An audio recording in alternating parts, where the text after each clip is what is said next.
Alright folks, today we're going to be checking out some problems from the EFMA physics exam. Let's go ahead, check them out.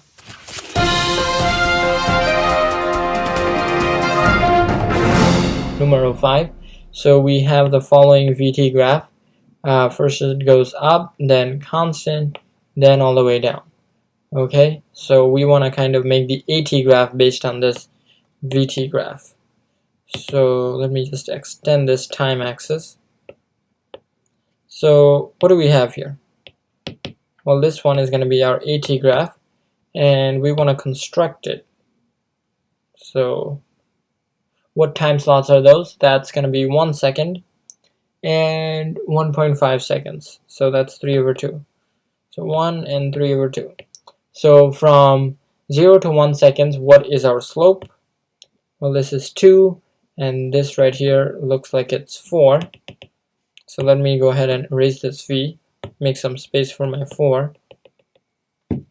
So if that's 4, what is my slope along this line over here?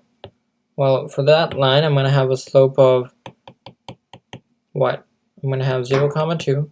So my slope for this line, for this green line, is going to be, let me make sure you can see that. My slope is going to be 4 minus 2 over 1 minus 0, which is just 2. Right? Hopefully you can see that. Just 2. 2 meters per second. So that means my acceleration is just going to be 2 for the first 1 second. Then what happens? Well, then my acceleration becomes 0.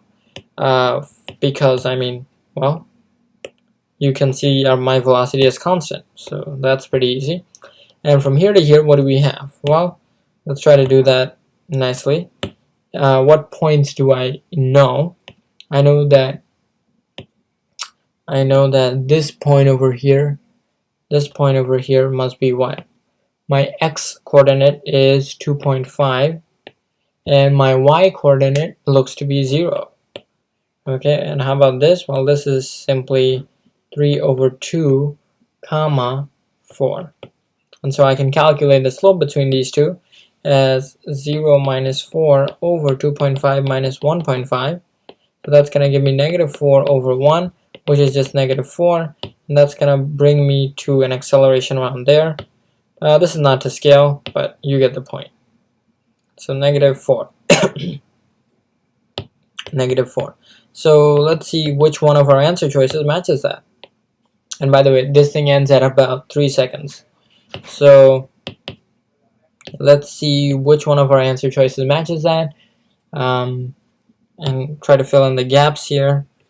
Okay, so we have choice A, which doesn't have the negative acceleration part.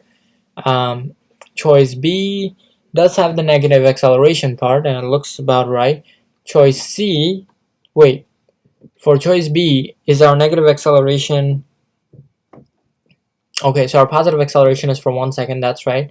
Choice C also has that. Choice D and choice C all has that. Choice E, though, has too many stairs. If you kind of imagine this as a staircase, it has how many? 1, 2.5 steps. So choice E has too many of those steps.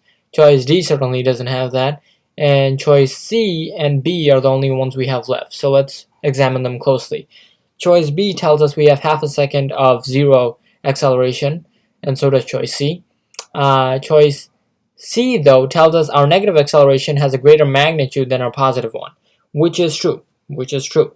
So our final answer is going to be none other than choice C. Alright, moving on. Embedded plus MKO plus scaffolding equal learning. We believe anyone can learn anything. That's why our motto is memorization is a crime. And that's why we partnered with Brilliant. Brilliant transforms math and science into hands-on activities so that you too can understand everything from first grade math to E equals MC squared.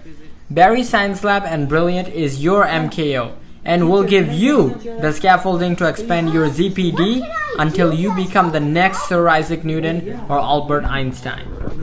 Visit brilliant.org/Barry Science Lab today. And the first 50 of you to use that link will get a 20% discount on the Brilliant annual subscription. don't forget that you too can become the next Einstein. So let's fall in love with math and science.